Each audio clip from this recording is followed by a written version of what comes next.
adakah kemungkinan untuk terjadi di Jakarta, karena tadi seperti dijelaskan di presentasi itu kemungkinan titik-titik rawan tsunami itu hanya terjadi di wilayah selatan aja gitu ya. Jakarta kan utara. Selatan.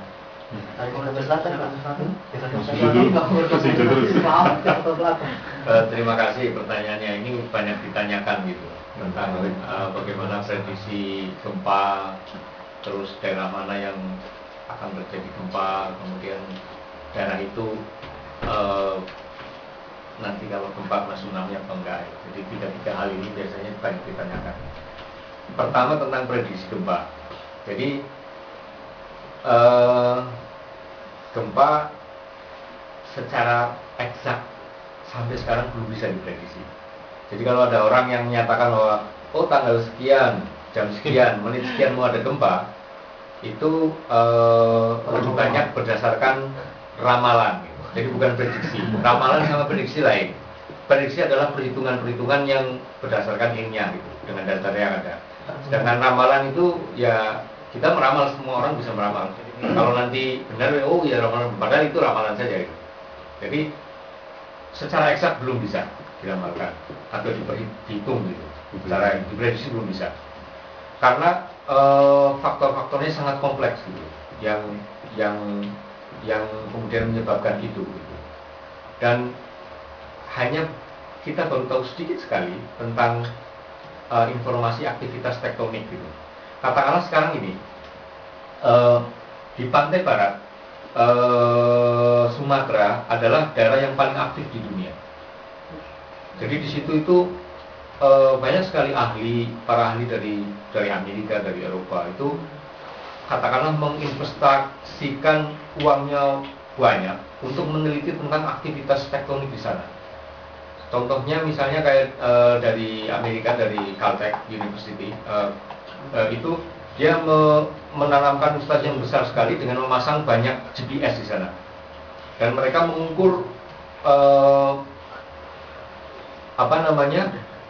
gerakan-gerakan tanah di sana, horizontal, vertikal diukur. Dan dari situ diharapkan bisa memprediksi laju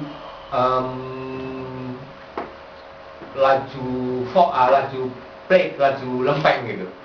Dan sudah bisa disimpulkan bahwa katakanlah kayak di Sumatera itu rata-rata 6,5 cm per tahun dengan arah ke arah katakanlah utara, timur dan macam-macam lah. Nah dengan menghitung laju tumbukan ini bisa diprediksi. Kalau misalnya 100 tahun berarti ada sekian meter yang maju masuk gitu, menumbuk gitu. Kalau tidak terjadi pada saat itu berarti ada terkumpul sekian besar magnitudo yang belum lepas gitu. Nah sekarang dengan melihat itu baru bisa memproduksi kira-kira potensi untuk earthquake yang akan datang, kira-kira yang belum terlepaskan energinya adalah sekian. Tapi kapan dan seterusnya itu belum bisa. Nah terakhir rekan dari LIPI bekerjasama dengan Caltech dengan data-data remote sensing yang demikian banyak, GPS yang demikian banyak di daerah Kepulauan Fatih, kemudian di daerah Nias dan lain-lain, mereka masang itu. Ada satu kesimpulan yang sebetulnya cukup mengkhawatirkan kita. Ini prediksi ya, bahwa dalam waktu yang tidak terlalu lama akan terjadi gempa yang cukup besar di daerah pantai barat. Ini prediksi dari para ahli ya, jadi saya mengquote mereka saja berdasarkan data-data. Jadi begini, ada perhitungan dari GPS. Di GPS itu di situ terkumpul katakanlah sekian potensi energi yang belum terlepaskan. Nah pada Bengkulu kemarin kejadian 8,4 magnitudo itu adalah baru sekitar 25% saja magnitudo yang dilepaskan. Sehingga 75% ini masih tersimpan gitu. Dan itu perhitungan-perhitungan dari mikroatol yang dibelah oleh Pak Dani Hilman. Dia bisa menghitung kira-kira kala ulang gempa dan seterusnya itu ada kemungkinan dalam dekade yang tidak terlalu jauh itu di daerah itu akan terjadi pelepasan energi yang besar. Jadi tapi kembali pertanyaan tadi, saya tidak akan terlalu melebar bahwa exact prediction itu belum bisa. Exact prediction itu belum bisa. Tetapi dengan alat-alat yang ada sekarang, katakanlah kayak di sana sudah bisa diukur-ukur energi yang tersimpan, terakumulasi dan seterusnya, dan perhitungan kasar untuk katakanlah kapan itu bisa dilepaskan dan lain itu ya sekarang sudah bisa sedikit banyak mendapatkan informasi tentang itu. Terus tadi pertanyaannya Mas Johan itu tentang Jakarta. Enggak. Jakarta Pantai Utara. Dulu pernah terkena di situ Krakatau. Ada catatan-catatan dari paper-paper yang sudah ada, kemudian ada bukti-bukti dari lapangan juga ada bahwa di situ pernah ada tsunami vulkanik. Yes, tapi tsunami akibat vulkanik gitu. Jadi aktivitas vulkanik. Kalau tektonik di daerah itu dekat nggak ada. Kalau aktivitas longsor di daerah situ ada, katakanlah sedikit ya, memang mungkin ada sekitar Selat Sunda juga ada kayak daerah yang curam ada, tetapi mungkin kecil kemungkinannya kalau selama ini kalau landslide itu kecil. Jadi yang kemungkinan paling penyebab tsunami di Jakarta barangkali ya aktivitas tektonik vulkanik ya. Dan itu aktivitas vulkanik agak jarang ya, artinya juga secara persentase belajar dari tsunami katalog yang tadi saya sampaikan waktu pertama kali itu juga tidak terlalu banyak. Cuma Jakarta banyak bencana yang lain kan. Jadi ada bencana kemanusiaan, bencana moral dan ini. Bencana moral. Boleh pertanyaan sekali, jika bisa ditambahin.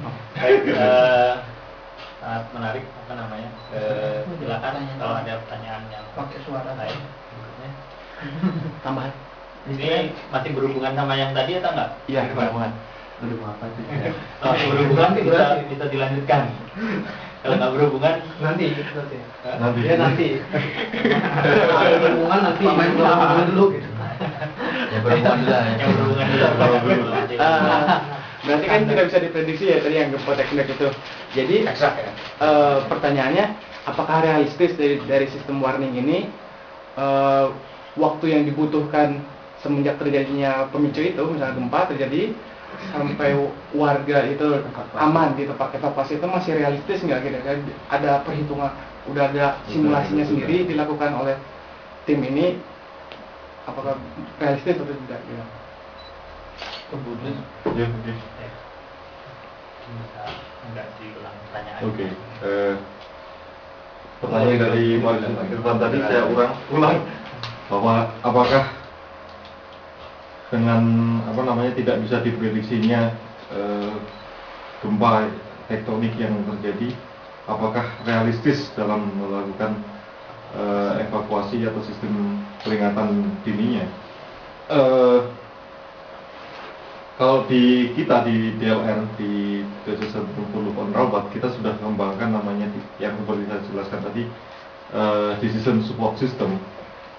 Ini sejak source gempa itu terjadi, ini sudah bisa kedetek dari sistem situ.